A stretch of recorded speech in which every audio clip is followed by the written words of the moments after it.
Hi guys, welcome back to my channel. My name is Jessica. It's so good to have you. If you're new, welcome.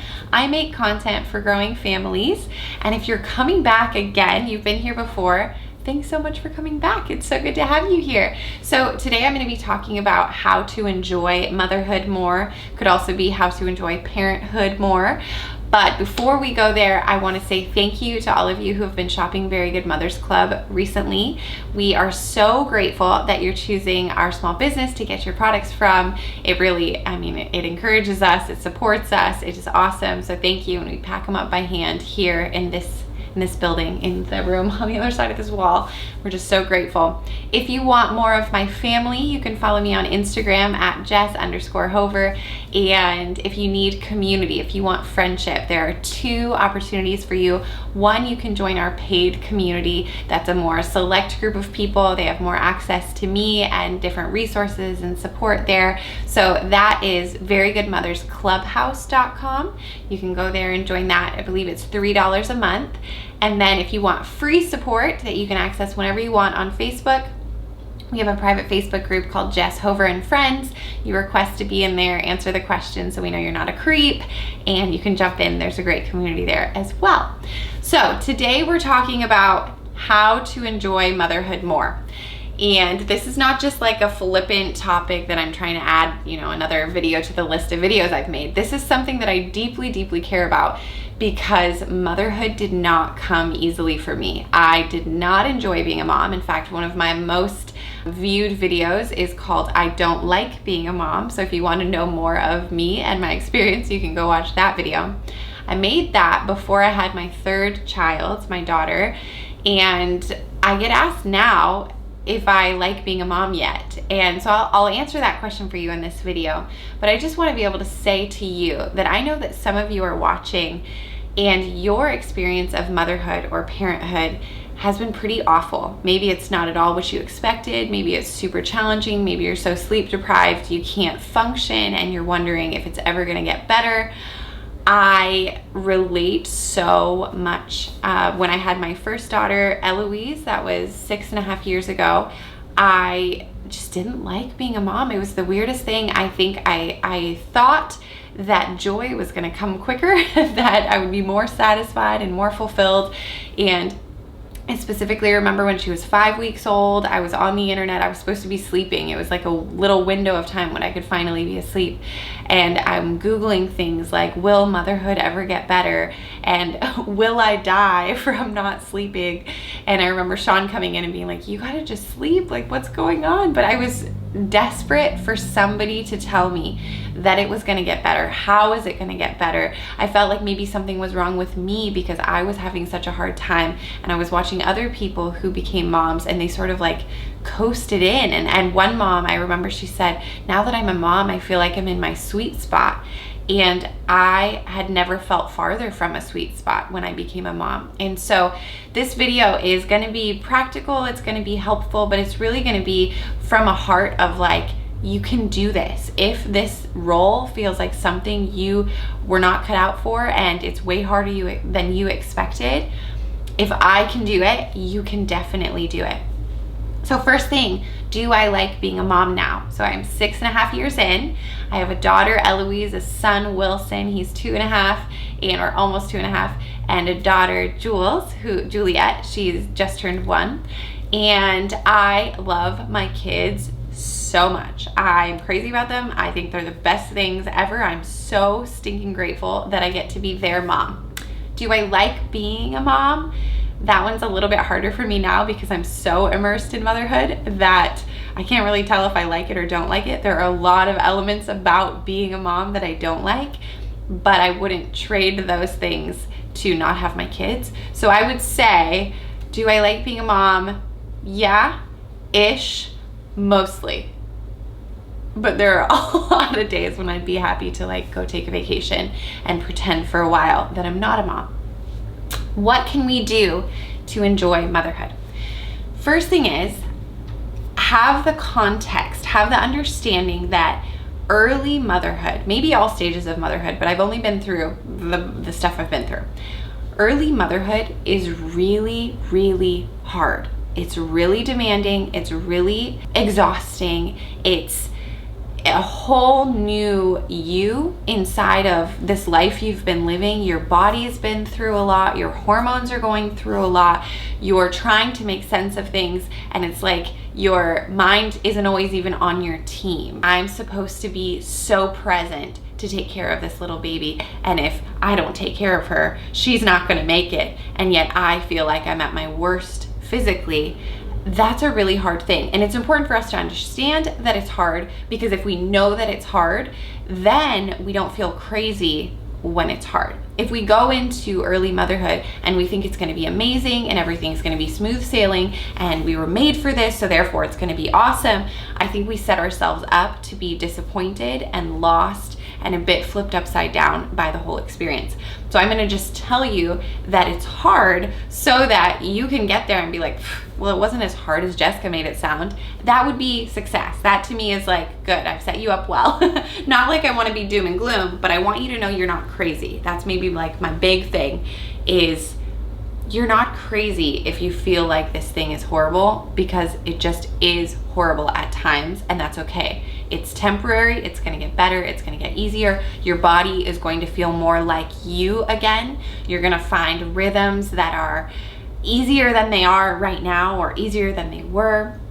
And I don't know, hormones and things just kind of level out to where you feel like your mind is working for you rather than against you. And the anxiety and the depression that maybe you have felt, I definitely have felt it, it starts to mellow out with time. I recently encountered several mothers, all within the course of a few days, who told me that they were thinking about getting a divorce. They were in the first year of having a baby.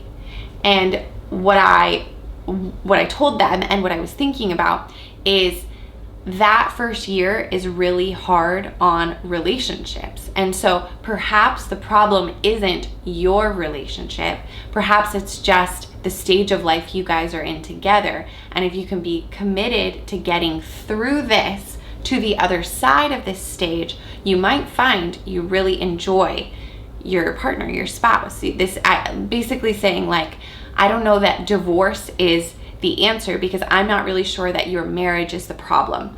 I'm wondering if this stage of life is the problem, because it's just a really hard one. And if you guys can realize like you're on the same team, this is hard for both of us. We both feel lost. We both feel tired. We're both struggling to connect with each other and ourselves. Then it becomes less daunting. And then you're like, okay, we can just power through. This is going to be good. Context is important. So the context for what you're in, if you're in the first few years of parenthood, these are beautiful years. These are so sweet. These are some of the best memories of your whole life. And all woven throughout is going to be some of the hardest stuff you have ever faced, probably. And for some of you, it's going to be amazing, and it won't nearly be as dark as the way I'm talking. And for others, you're like, yep, I see myself. I'm struggling so hard. Thanks for at least acknowledging that it gets as low as it can get. Understand your context. Next thing is pick your team and invest in each other. So for your partner, try and find ways that you guys can connect to one another on a regular basis. It doesn't have to be really systematic. There doesn't need to be a lot of structure. I'm sure that it's hard to think at all, let alone like plan out certain days of the week that you do something, unless that's your style. Some of you, that's going to come a lot more naturally than others. But find times where you guys can enjoy each other, talk to each other, maybe watch a funny show together. That's something we've done in the past. Anything to remain a team and really like build that team sense is important. Moving on from like your main person relationship, let's talk about friendships. Becca's gonna give me some input because she's been with me all 3 of my kids that I've had. What do I say? Like a good sense of support. And she's been a nanny for a lot of families in this stage of parenthood. And so she's been able to see what they've gone through. One thing that we talked about before filming today is the need for friendship, and specifically the need for friends who have kids. Part of that is just because once you have kids, it's a little bit harder for you to just go and hang out with people freely. You can still do it, especially if you only have one kid.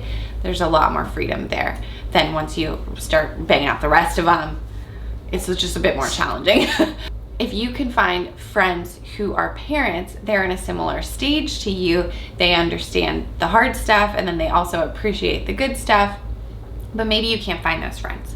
So one way you could try and find those is just look around at the community you're in and see what's available to you.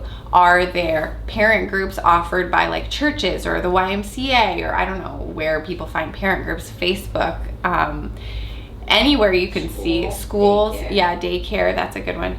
Just basically, where are parents hanging out? And what Becca was saying is it's gonna feel like dating, which is really true. It's this awkward, like putting yourself out there. I would say the difference though between dating and the parenting thing is with dating, maybe you feel like, I really like myself and I really like hanging out with my friends, and I would much rather hang out with my friends and myself and have a great afternoon than have an awkward afternoon with an awkward person that I'm going on an awkward date with.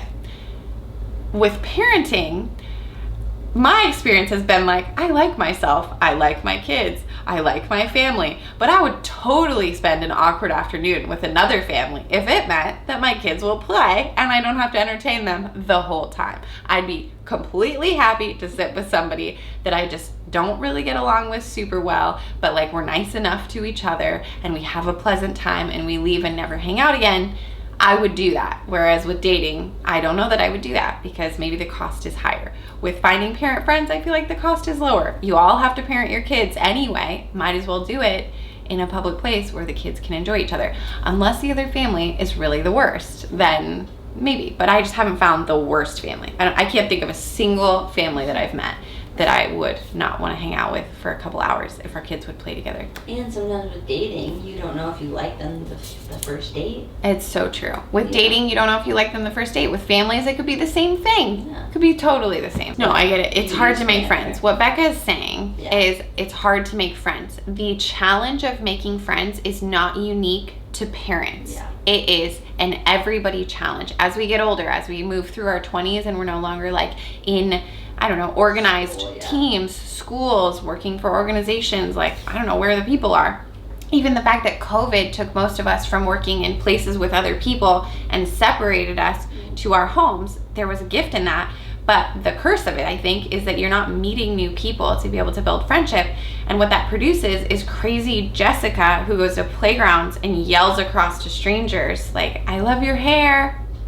And I don't love their hair because they haven't gotten a haircut in a long time because they don't want to go to the place to get the mask and the haircut. Yeah, right. Anyway, it makes you weird. And what we need to do is be weird with other people because then maybe you find friendship. Yeah, and be willing to like continue to date out there. Yeah, because, date like, around. You could say like, oh, I've tried to be friends with other parents, but we don't vibe, or we have different like values, or that parent is really weird and they won't let their kid do this and that and it stresses me out. Or you could just say those weren't the the parent friends for me, because the payoff, just like dating, the payoff, if you find a great person, you get to date them for however long the relationship lasts, and it could be meaningful. And if you find parent friends, that's the dream. Oh my gosh. Best friend parents who travel together, have dinners together, sleepovers, you raise your kids. Oh, that's a dream. Yeah. So it's worth it. It's true. So you date around is what Becca's saying. Date around, which I hope she's taking her own advice. And if any of you are wondering, Becca is single and I would love to see her date around. Dating parents is really great. There are some ways you can ease into things. Remember, certain topics are harder to jump into, so you want to feel them out. You don't need to immediately go into anything about politics or religion or I don't know, any of the triggering topics. You can go a really long way dating other parents by just using caution as you tread into friendship, just like you would anybody else, right? Any other practical tips for dating parents? No, just be nice. Be a nice person. And that parents. In my experience, you can't judge your first meeting on hanging out with parents, because most of the time if you're hanging out with parents whose kids are around, they're probably distracted, which could come across as awkward. As rude. Or rude. Yeah. But it's just that as parents, especially if you're at like a playground, your brain is half there. Yes. Yeah. So, that's right. Yep. Good. Judge that as be slow. This is a lesson in friendship. Lesson in relating to people. Yeah, exactly. You want to be slow to judge other people. You want to give them the benefit of the doubt. They might not be rude. They might just be distracted. They might be isolated. They might not be used to talking to strangers because they've been home for a long time with their kids. They might feel depressed. You know what it's like. If you feel really bad inside, you don't feel like your best self, which is like the worst time to then go make a friend. But it's actually the best time because that's when you need a friend the most. I will say I definitely felt like I would have nothing in common with mom friends because prior to having kids, I never like researched a birth plan. I never had an opinion on diapers. I could not care less about like what I fed my kids. I had no idea about anything motherhood, which is the irony is that here I am with this channel. But so I really thought that I would go into trying to make mom friends and have nothing to say. But you can have a lot to say, even with somebody that you pretty much have nothing in common with outside of your guys' kids, because the experiences, you share them, even if they make entirely different choices for how they raise their kids from you. You can go into it with curiosity and understanding and figure out like, so what do you do? What do you think about this? And you might leave being like, well, that was the most boring conversation, but cool, I did it, and I'm exercising social skills and I'm being a kind person, and now I know what I'm not looking for and I can go try and find something else. Connection's important. Foster and nurture the friendships you already have using FaceTime, and just talk to the people you love like this, and prop the phone up when you're cooking, when you're diaper changing, when you're playing, and you can still have interactions with people. Comparison is the worst. If social media is inviting you to compare yourself, it may be wise to take time off it. I would say probably definitely wise to take time off it, whether it's cutting it out completely or just muting certain people or taking a break from looking at it for a while. You don't need anything in your life that's going to make you feel worse when you are trying to feel better where you are. And social media can also do the opposite. It can be a great way for you to connect, for you to share your experiences and offer meaning, like through the things you're going through. Maybe you write about them in a beautiful way or share about them in a meaningful way, and then somebody else sees it and it's like, oh, that really helped me, thank you. So I think it's a tool, and it's something that you want to use carefully and be aware enough to see, is this helping you or harming you? And if it's harming you, it's okay to take a break from it. I think that being present with your people is a gift, and it can be a gift to your mind. If you feel like you're constantly distracted, then taking a break from your distractions can be very helpful. Okay, but now I'm going to say something kind of contradictory. If you are so immersed in motherhood that you're feeling lost and it is feeling overwhelming and you're just like, I don't know how to keep doing this, maybe distract yourself a little bit while you're doing it. Turn on a podcast, something that interests you, something outside of motherhood altogether. Maybe what did you care about before you had kids? Listen to something related to that and see if it piques your interest. Get a book on Audible or something. Listen to an audiobook while you're caring for your kids or making dinner or driving somewhere. Funny shows have been really great for me in times when I've just felt really lost, like turning on something funny in the background that'll distract me enough to get out of the dark, yucky feelings that I'm having inside. So interesting, social media can be good or bad. Distraction can be both good or bad. It's just gonna take some self-awareness on your end, but I believe in you. You can do this. You can check in with yourself and you can decide what is best for you in a certain moment. Next practical thing, eat food, drink water, get sleep when you can. In early motherhood, sleep is not going to be very easy to get. I want you to do everything you can to find little windows of sleep, but also remind yourself you're going to get through this stage and you will sleep again and it will be great. When you're awake, you want to move your body so you can have energy in it, and you want to eat food. If you look at a small child who hasn't eaten, they have a big, huge meltdown. I'd be happy to show you a video of my children doing it. It happens too regularly. the same thing is happening inside of you when you are not well fed and you don't have the energy that you need to live your life. So please, please eat on a regular basis. Eat nourishing things, eat things that bring you joy, eat things that make your mind feel well. Take care of yourself, take vitamins, do all the basic things. There's a saying, what is it? I don't know if it's Alcoholics Anonymous or what, but Sean and I say it a lot. It's, are you hungry, angry, lonely, or tired? HALT is the acronym. Hungry, angry, lonely, or tired. Because if you're any of those things, you will be more weak and more likely to make a decision that doesn't line up with who you really are. So feed yourself, deal with the crappy emotions, and get rest when you can, however you can. Next thing, hire help if you need help and you can't find it within your network of support. So if you need somebody to come and clean your house and you want to pay them, I think great idea. Do that, because either way it's a cost. You cleaning your own house or you paying somebody else to do it, it's a cost on you, and you need to decide, what do you really, really need right now? Do you need a break from cleaning? Then please pay for somebody to do that for you. Or grabbing food from somewhere, I don't know, like whatever the help is that you might need to pay for. If you need a babysitter so that you can have some time for yourself, whatever it is, be okay to pay for it if you need it. I think that that's really important. Or ask a loved one to gift that to you, maybe for Christmas or something. There is a lot of good that comes through accepting and surrendering. So accepting the stage of life that we're in and surrendering to it rather than fighting against it. Motherhood is really beautiful. You're not going to regret being a mom. You're not going to get to the end of your life and look back at this time and wish that it didn't happen or something. If anything, you'll probably miss it and wish you could relive it because it's so special to you. So what I want to remind you to do is just accept that you're inside of this season. It is really hard. It is also really amazing. There's so much goodness all around you. Your child is just the sweetest thing. Look at that little baby, the sweetest little thing.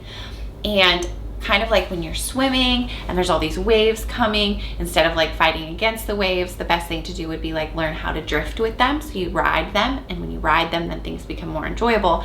That's the motherhood analogy we're going to use, is instead of resisting the stage of life and wishing it could be different and wishing you could go and be like your friends who don't have any kids or don't have a family, that's not going to be most helpful right now. Take a deep breath. Like, okay, I'm inside of this. This is really hard, but there's a lot of good that can come through this. And look for ways you can be a better you right now. Look for ways that you can have more fun right now. Invite more laughter into this stage of your life that can help balance out all the heavy, big, demanding stuff that takes place. Treat yourself in whatever little ways you can do to help you make the most of the stage that you're in, because it's going to pass. You're going to get to the other side of this, and like I said, you're probably going to miss it. You're going to wish you could come back here and relive some of this.